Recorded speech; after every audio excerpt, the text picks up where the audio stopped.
Sino pong nakabasa? Tingnan mo. Ano bang nangyari kay sir? May stroke po ba kayo? Stroke po yan, kaya hindi siya makapagsalita. Tingnan ko nga yan. Kailan pa siya nagka-ganito? Ano siya, actually po, ay ano, May operation na siya?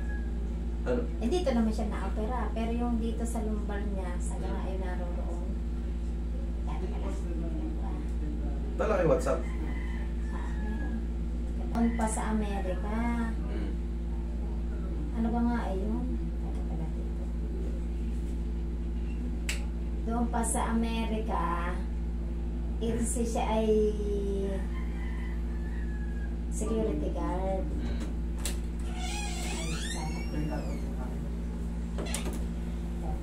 Orientation and bilateral neural foraminal narrowing L2, L3 down to L5, S1. Sharp nose with bone edema. Infero posterior and L2. Consider bone hemangioma. L4, L5. Vertebral bodies annular teeth. L4, L5, L5, S1. Straightening lumbar spine. Medyo lumasok pa. Okay. Meron din po yan sa balikat. Sakit din po. Na-aksidente yan noong mga 2010. Bugbog sarado yung ano ni Kate. Kaya pala po. Bakit yung gender mo rito female? Ba nagkamali niya ako. Physician. Gender female. Kamali. Christopher Cantan naman ang pangalan. Christopher Pilog Cantal. Female ka rito sir. Hindi ko na naibalik nung kumakuha ko yung ano, parang napansin ko rin nga. Pero nga ng cellphone, Roy. Tingnan ko nga itong ano. Bakit nagkaroon ng bone hemangioma si sir? Kung related ba siya? Pray. Sir, hindi pala kayo pwedeng ano? Hindi pwede higotin. Nang malalakas na ano? Hindi pwede. Oo. Meron siyang ano eh. Meron siyang bone hemangioma sa spinal cord sa L4, L5. Saan yung nga ito? Kaya pala siya bumabagal. Eh no. Ayan o, ganito ang Yes. siya no. Hemangioma. Yan ang nangyayari. Diffuse disculptus with Vegas sa kanyang... Sa impression kayo magbasa, impression. Yan na. Impression. Kasi impression mo. Oo, yan. Bilateral. Neural foramen. Small Schormal nodes. Schormal's baga basa. Schormal nodes ang basa Schormal's node with bone edema. Oh. Infero-posterior and plate of L2. Consider bone. Ito. Yan, bone hemangioma. Yan o, yan o. What is bone hemangioma? Yan, yung bone niya sa spine, yung mga vertebrae niya, humurupok. May tumutubong ano. May tumutubong mga parang ano. Yun ang ano. Siyempre, pag ang kinracking mo yung bone hemangioma, puputok yan. Sasabog yan. Pag sumabog yan, lumpo siya. Pag na-compress yan, na-compress, ma-fracture. Possible na hindi siya makatayo. Oo. So, ano kaya ang maganda? Ang pinaka-the best yan, ima-massage lang yan niya. Kung, siyempre, lumapit kayo rito, kailangan ko i-assess ko kayo ng maayos. Kumbaga, ipaliwanag ko sa inyo kung ano yung case dun sa impression. Kasi, nandito lang, para magkaroon kayo ng idea kung ano nangyayari sa inyo. Ba't nagugulat kayo, bigla na lang kayo bumabagal, nawawalan kayo ng balance, umihina kayo para kayo nagro-robot. Sobrang, ang kanya dinidikit, ay dinateng, ito sobrang sakit. Eh, meron na kasi siyang, ano, meron kasi siyang yung disc bulge, multiple disc bulge sa L4, L5, L5, S1. Ang ibig sabihin nun, ano ito? Ito, disc bulge. So, ito example ng disc bulge. Kung mababasa mo, ito. Kasi hindi masyado siya. Ayan o. Oo. Bulging disc or disc bulge. Ganito, kaya makirot. Naiipit yung mga papunta sa legs siya pag ganun. Yan ang example. Meron ako isang ganyan dito, kaya masakit din po. Yan ang ano. Ganito yung tsura nun. Ngayon, ang nangyari kay sir, nasisira yung mga ano niya. Yung mismong vertebrae sa buto. meron siyang bone hemangioma. Multiple din. Ayun ang hindi natin pwedeng pakialaman basta-basta yan. Kailangan yan, magpapa-bone density siya. Ano tawag? Bone density, susukatin kung gaano pa katibay yung buto niya. Kasi pag pinilit natin yan, kagaya ng treatment ko sa marami rito, Hindi pwede. pak, pumutok yan, hindi na babalik yung putok. Talagang total lang siya. Yun ang risky nun. Siyempre, gusto kong maipaliwanag sa inyo Mabuti na para alam nalalaman niyo yung na. mga Oo. kung pwede nyo ring i-research yan kung tama ba yung sinabi ko. Alagay mo dyan, what is bone hemangioma? What is multiple disc bulge? What is diffuse disc bulge? What is neural foraminal central canal stenosis? What is stenosis? Yung compression na yun ang magpapakirot ng ano. Pero ang gagawin ko kay sir, gusto niya, Para lang maalis yung sakit muna. Oo. Kumbaga light lamang massage. oo, i-squeeze ko lang siya na nakatayo na. Oo. Gano'n lang. Hindi ko na siya bibigyan ng diin. Oo. Kasi pag diniinan ko yun, kagaya ng mga ginagawa ko rito, baka pumutok yung vertebrae niya, yung marupok na buto. Naku, lumpo si sir. Okay? Ano dati. So mas maganda kasi ang ano ng doktor naman tawag ito. Ano? Operation? Hindi. Ano? Tawag ito? Yang therapy din. Therapy. Oo, therapy. Di yung meron. O, kailangan nga may explain sa inyo kung anong nakalagayan ng loob ng katawan ni sir. Hindi pwedeng bara-bara, baka mamaya katulad ng kailangan mayroon talaga tayong assessment para maintindihan nyo kung ano yung magiging treatment. Oo. Siyempre, hindi mo pwedeng i-apply yung treatment kung hindi Yes. naman talaga advisable. Parang ano lang din yan eh. Parang ito may pigsa, namamaga. Oo. Iilutin ko ng gano'n. Di mag-explode ngayon yung ano. Siyempre, pahinugin muna tapos unti-unting, Oo. di ba? Yun lang ang example nun. E katulad yan, but humina yung boses niya. Humina yung boses mo, sir. Hindi na ayos naman kasi siya ay medyo medyo galing na sa pahinga pero maayos din ang boses niya. Ang ang boses mo lumina. Dito, pwede kong i-treat yung hanggang dito kay sir. Tapos, dito naman sa lumbar niya, based dun sa ano. Konti lang. Pansinin mo, alika, hawakan mo to. Para masabing nagkabukol. Hawakan mo to. Hawakan mo. Ayan. Hawakan mo yan. Di ba nakaumbok? Kapain mo yung sa akin. O, yuyukurin ako. Ayan. Yuyukurin ako. O. Oo. May Pwede kanal. dito sa akin. O. Tingnan mo yung sa'yo. Kapain mo, may kanal. Yung sa kanya, protrude. Oo. Ano ibig sabihin ng protrude? Kasi may bukol nga ron sa mga ano. Umusbong. Musbong. Kaya pag pinilit mong ibalik yan, baka hindi siya makalakad. Ngayon, nakakalakad siya, mas maganda pa. Ang gagawin natin dyan, siyempre, yung tamang apply na ng ano. Hindi na natin pwedeng ano. Pero sabihin mo Kung sa kung walang ganon, kung ano lang yan, yung disc bulge or diffuse, bibirahin ko yan. Kaya yun. Pero may ibang kondisyon yung buto niya, so bakit ko gagawin yun? Di mapapahamak siya. Pag napahamak siya, mapapahamak din ako. Okay? Kaya mas maganda yung assessment natin. Maintindihan niyo. Kaya mabuting talagang may ano. Dito tayo. May ano siya. Yan, dyan lang kayo sir. Gawin natin yung... Yung kanyang kuya, yung kanyang idinadag niya na kirot na kirot, yun na yun, o disbulge dahil ng disbulge. Pero yung kanyang hemagioma. Nandyan eh. Kumbaga, yung disc bulge kasi, normal yan sa mga umiidad. Naiipit talaga yun. Naiipit talaga yan. Kasi nasisira nga yun ito.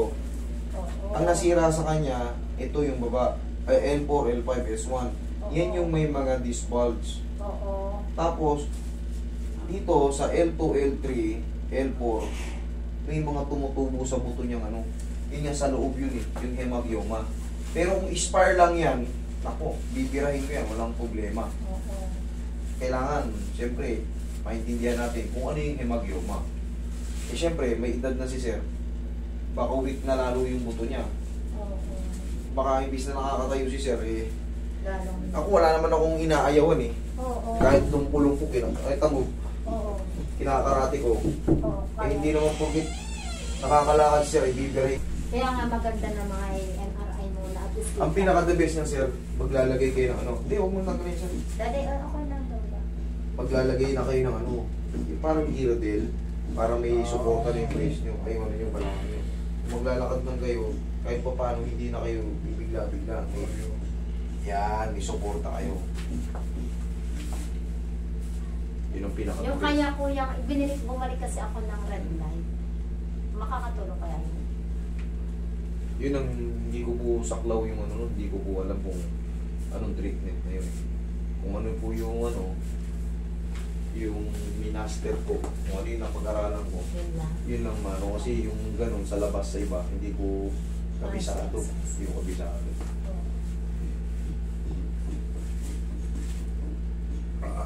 Masakit yung kanyang balikat din. Mula nung ano, hindi ko na lang na-ipa-MRI yung balikat niya. Na ano yan, tingnan mo magkaibang kanyang balikat. Hindi daw. Kapama. Ito, natuyo. Hawakan mo. Oo, kuwan nga siya eh. Ayan, natuyo. Oo. Oo. Oo. Ayan, buto kagad. Di na mo rito. May laman pa. Oo. Eh kasi nga ito nga yung ano, hindi niya bakit kaya? Ay, hindi. Sa bunga ng stroke din eh. Ah, sa bunga ng stroke, hindi nung ma-aksidente siya? Oo nga, kanan nga yata. Ngayon, ganito ang magiging technique natin. Tayo ka sa bed, sir. Body language na lang magagalaw. Buka mo to, sir. Buka. Yan. Oo. Pero hawakan mo yung balakang niya. Para hindi natin matinan. O, relax lang, sir, ha? Relax. Yan, ganyan lang. Pinaka, ano yan, kumbaga pinaka-safe na yan. Kasi pag pinahiga ko siya, titinan ko, baka hindi umubra sa kanya yan. Okay, upo kayo.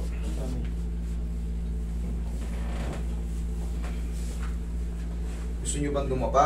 Kaya nyo kaya dumapa? Kaya mo dumapa. Pag hindi kaya, di huwag na. Kaya mo dati dumapa. Kung kaya mo, Imamasas na lang. tingnan mo nga dati. Oo. Sige nga, dumapa ka nga. Testing, kung rin nyo yung sapatos nyo.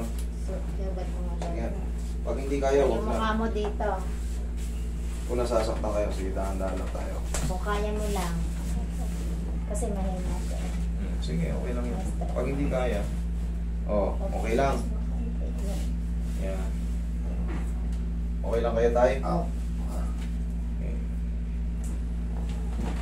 Bigyan siya. Hindi kayo nasasaktan. Masakit. Masakit? Saan banda? Sa likod? Opo. Ay, huwag na. Balik. Tukod mo yung kamay nyo. Ito yung sinasabi ko. Hindi pwedeng, lalo pag nadiinan mo yan. Diba? Lalo sasakit. Tukod mo. Sige Tayo tayo. na po kayo. Tayo, tukod nyo. Tayo tayo. Ayaw daw dati hindi daw po pwede kasi may masakit. Sige, babahan niyo pa nyo. Okay. Okay. Sige, babahan niyo pa nyo. Tukod nyo. Yan.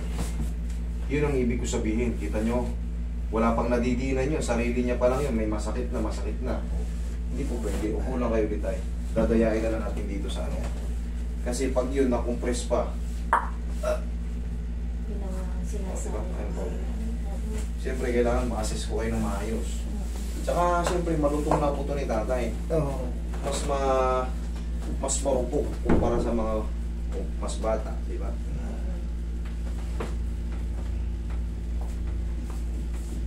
Sige, luwagan niyo muna ito kasi makakasali. Dito ko rin. Alisin na lang natin. Tingin pa ako rin. Hindi compatible pag tinapahan niya masakit. Kasi kahit anong tayo niya, masakit talaga. Hindi nga siya makaupo sa mababang upo. At kanina dito, tigil sila dito sa kabila, yung mababa. Hindi niya na kaya umupo doon, masakit niya. Dito na lang ganito sa silya. Kayain na lang natin ang hapos ng pagmamahal. Eh, kung wala lang tong ibang kaso, bibirahin ko na to eh.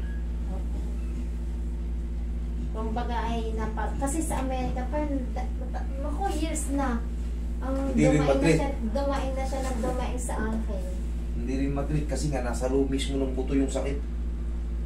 Parang bone marrow. May baga Oo. doon. Ayun, yung bone marrow, tsaka ano, nasa gitna kasi yung bone marrow eh. Oo, yung di ka tayo may hinihigop sa... Oo. Yung sa may ano naman, sa may pinaka gitna lang, pero hindi siya sa pinaka bone marrow. Siya ay parang nasa na dito. Parang ganito ang hemagioma, parang ganyan din oh. Pumurupok lang, tapos May ibang ano. Baka kaya lagi ito. Nanginay ito sa Tay, gabi. pagka kung kakayanin nyo, tay, hawak kayo sa grills para hindi kayo matutumba, o. Self, ano lang, o kaya hawak kayo rin sa ganito. I-plaster nyo yung paa nyo, pa-cross. Ganyan. Yung gayon. Ayan, eh. Yan. Pero yung ukod, hindi pwede.